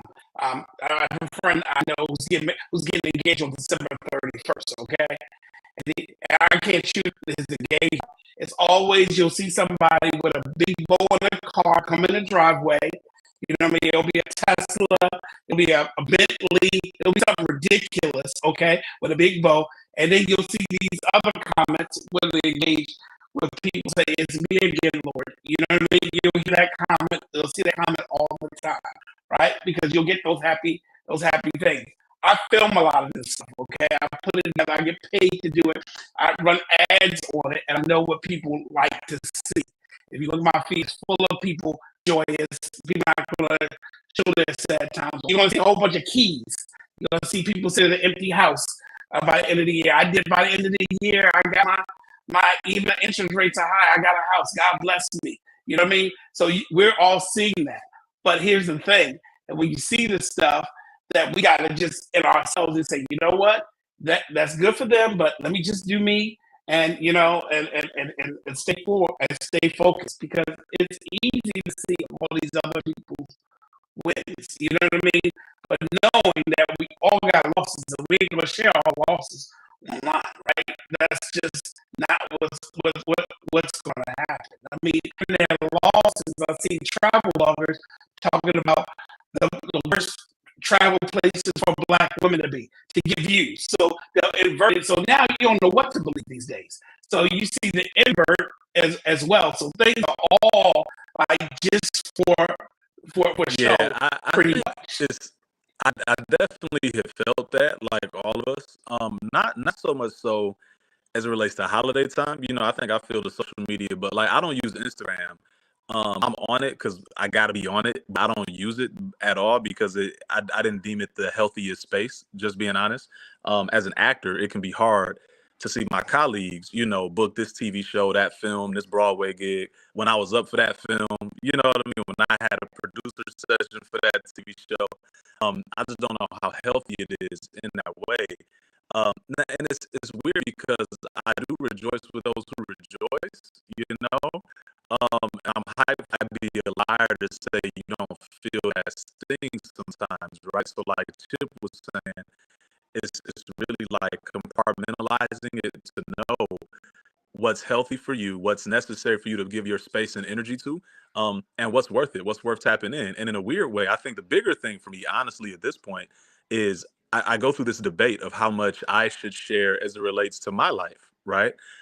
Because I know how this stuff has affected me. So when I have a film that just came out, I'm like, man, I gotta share it because we gotta get publicity for the film. But I know how that stuff makes me feel, right? Or I'm blessed to have 3 healthy, beautiful children, and there are people who I am deathly very close to who don't have kids yet, right? And it's like I don't know that I want to just always put these beautiful family pictures and all this stuff, like, because I know people are looking, and I know what that can do to you. So for me, in this stage of my life, it's almost the reverse of like It's not about engaging too much with social or being too attached to it, as far as looking at it. But I'm sorry, it just got really loud. Them kids came up from the basement. I apologize. But it's more so about filtering what I do and don't share, because I don't want to be, and that's tough because like from a business standpoint, it's smart too. It makes you more marketable. It gives more eyeballs on you. But from a human standpoint, I don't know how healthy it is. So I kind of, to be candid, go back and forth and kind of struggle with that. So yeah. Yeah, I'm with you totally on that. And like I said, there are times where, and again, I appreciate the candor from all of you guys.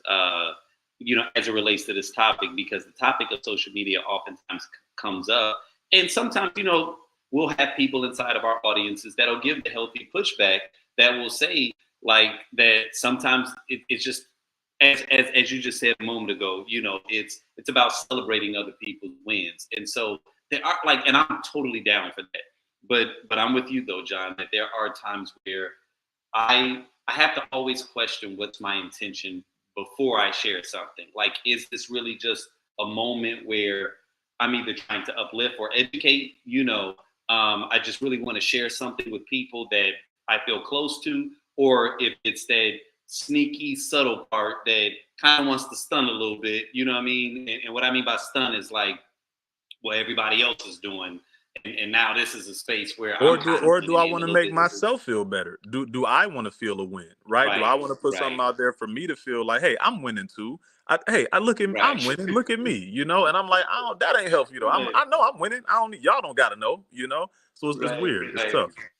Yeah. So my final question, because whether or not it's us, we there are times where we have to acknowledge or accept this in those that we love and care about, right? Because I feel like we all have 2 identities nowadays. There's the real you, and then there's the projected you via social media. Sometimes they align. Oftentimes it feels like with other people they may not, right? So what I'm curious to know is if you've ever been close to someone who you feel goes out of their way to project an image that's far and away from what their real life experience is, and like, how do you on a personal level address the disparity between who they are versus what they project? Because that to me is, it's like you might have your own space that makes sense in your mind where you're like, okay, this is kind of who I am. But you may have like a close family member that, they always stunting, and you like, dude, you just asked me for $50 last week. You know what I'm saying? But I'm seeing tons of pictures of you with celebrities or whatever on your social media. Like, how are you all addressing the disparity between what individuals that personally is projecting versus who you know them to be? I don't think this is going for me because I'm an actor and they all lying. Everybody lying. So I ain't addressing none of them. All y'all lying. Y'all know y'all lying. Stop it. So I can talk about. Oh, go ahead. No, you can go ahead. Sorry. I was an OG blogger with Chip way back in the day, and we know everybody was lying. Everybody. Back in 2010 trying to get them brand deals. They're buying stuff and saying that it was gifted. Girl, I know you bought that. That's not even a campaign. You just made up something to see if you could get it. It's when you don't want to say to anybody, I know you lying, right? And especially if you know them personally and you know that this is something that is helping them cope with whatever is going on in their lives, right? When they give the description of what's going on in the anonymous post in the moms group, you know who it is. I mean, sometimes those details match up very well with the friend that you have, right? And you're not going to say nothing, but they put up the pajama photos last week.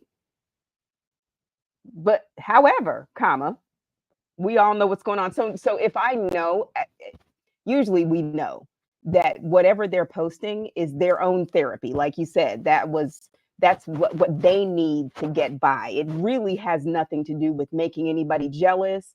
It doesn't have anything to do with anybody else. It's something that they need to do for themselves to make themselves feel better. So I just leave them be.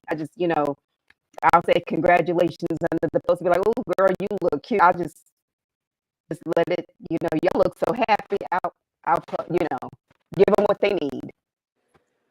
There's nothing more shady than, ooh, girl, you look cute from a Black woman. There's nothing more passive aggressively shady than that thing right there. What?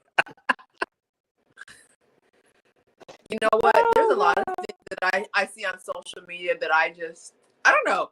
I don't know what happened to if you can't say anything nice, don't say nothing at all. Because like sometimes you go in comments and it's just gonna be like people are just gonna be lit up. And I'm just surprised because I'm one of those people. I'll see something that somebody that I know posts, and I'm just like I have a friend who we're friends on, like we were friends in real life, but she moved away. She has like a very tragic love life, and she's always like, I'm such a pretty girl. Why doesn't anybody like me? She's that person, right? On social media, she's always having these and she'll put pictures of herself, and it's just like, girl, that you don't need to say. But and most time I think she wants people to affirm her. But there's also people who like you'll see people the bad food or they think they're good at like doing hair, and people just put the negative comments. And I'm just one of those people, like if I see something and I'm like, ooh, I might look in the comments because it's funny, but I'm just not gonna say anything because I'm just like I can't, because I don't know. And one thing I've had to realize is there was this girl I know. She's now a big influencer, but I remember she used to post and she did not have good style, but she thought she had good style. And so she would post about, oh, my shoe game and my clothing game. And everybody was like, girl, the people that knew her were like, did you see what she posts? Yeah. But you know what? Here's the thing. That's what she thought she was. Now she uses a stylist because I think she now understands that, maybe. But before she'd be like, this is my shoe game, blah, blah, blah. And it was just one of those things where I just had to like accept the fact this is who she thinks she is. And it's not my job to be like, girl, you don't have style, right? Because that's how you believe, and that's what social media is built on, is people who see themselves in a way that may not be congruent with who they really are in real life, and like they're trying to form that image or that aesthetic, and like them in real life, and you're like, but that's not who you are. But it's like, okay, that's who they either want to be or who they think they are, and it's like, I am not. Yeah, I'm not saying that. Okay. No, go ahead. No. I was just gonna say, I feel like social media is your highlight reel, and it's also your brand. So nobody's sitting up there in their bonnet, like this is what I look like. I had a bad day, or So I mean, I have plenty of people in my life where I'm looking at their social media, like, oh, if your life was this, But I think that's everybody. I mean, I have 4 kids, and every single picture I post of them look like they get along, and I post them, right. But if you saw the 50,000 photos before that, where one was bopping one in the head, or feet were up in the air, or so I mean, it doesn't bother me when I see that your social media is different especially if you're talking about picture wise, than your life. Now, when you get into the words in the comments, if you're all, I love Jesus or, love your neighbor, but every time I turn around, you got road rage or you cussing somebody out, that's a little different.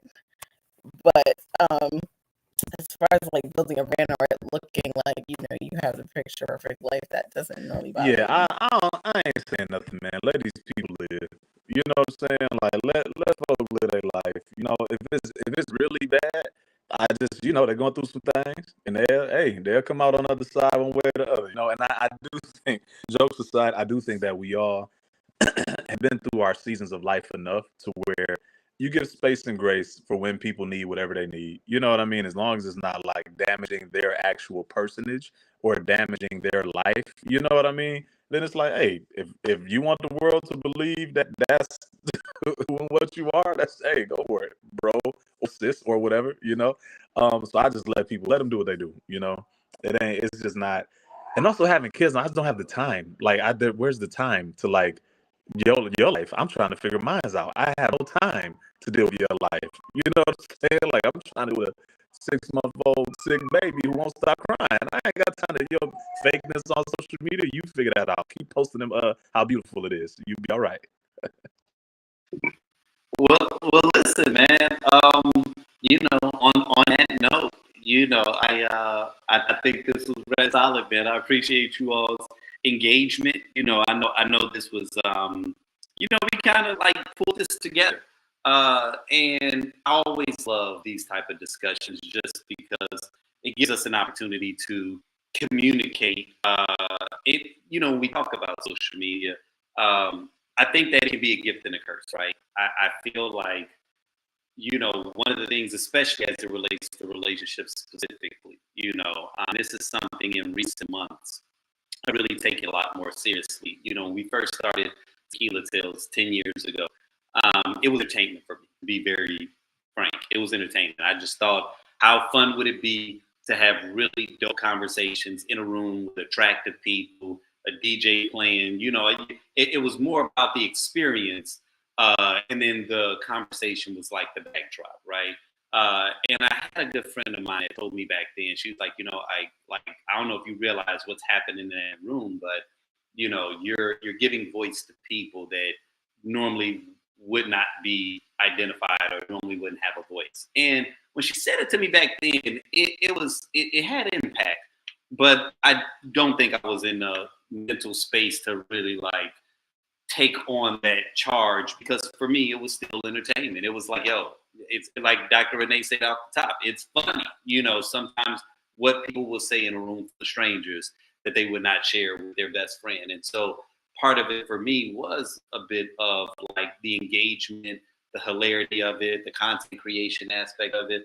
But throughout the years, as it continued to evolve, and just even as we went further down this rabbit hole of social media, I started to realize like that it actually is a lot more significant than I think I was giving it credence for in the early stages. And so in our 10th year and beyond, I have been really kind of a little bit more tapped into the awareness that people, a large portion of individuals, are really out here searching for value, and they really are searching for connection, and they really are searching for a community, right? And I feel like that while social media gives us the platform and capacity to have that, because of certain aspects that exist within it, it makes it a little difficult, right? And we all love talking about the algorithm, but the algorithm doesn't benefit from harmony. Unfortunately, the algorithm benefits more from disharmony, from us, fighting and kind of going back and forth. And it feels like, just the overall conversation, we've gotten into a very weird space lately. And so, every time that we engage in these types of discussions, regardless of whether or not there's any disagreement or, any debate or back way that is not only civil, but, I kind of walk away feeling like, all right, that was good, right? Like, there are sensible individuals in this world still, because again, man, you go into the comment section and it can be downright frightening, and so I always appreciate having these moments to be able to connect with, you know, just other dope individuals, man. And so, like, thank you, Dr. Renee, for reaching out, you know, to me. Thank you, blackdoctors.org, you know, for extending the opportunity to be able to have conversations like this. You know, I will say personally, if you all are not already following the Tequila Tales, to go ahead and do so. You know, even though she did kind of roast me for not having the shows in Chicago, not only we continue having them in Chicago, but we're going to even expand it in 2024, and we will travel to a few other cities. The only way to be able to know what cities we are going to be traveling to is to follow us on our social media. With whatever platform you normally rock with, I'll just say do that, right? Because it's hard getting messages out nowadays because, you know, the algorithm. But nonetheless, you know, I really, really enjoyed this. I want to thank all of you guys for participating inside of this discussion. I want to thank everyone that either watched it live or watches the replay. And Dr. Renee, I'm not certain if you wanted to pop in or if you had anything to say to the people. Hold on, let me see. Oh, okay. Cool. Well, in that case, she's good. Again, you guys, I really want to thank you all for participating. And until the next time.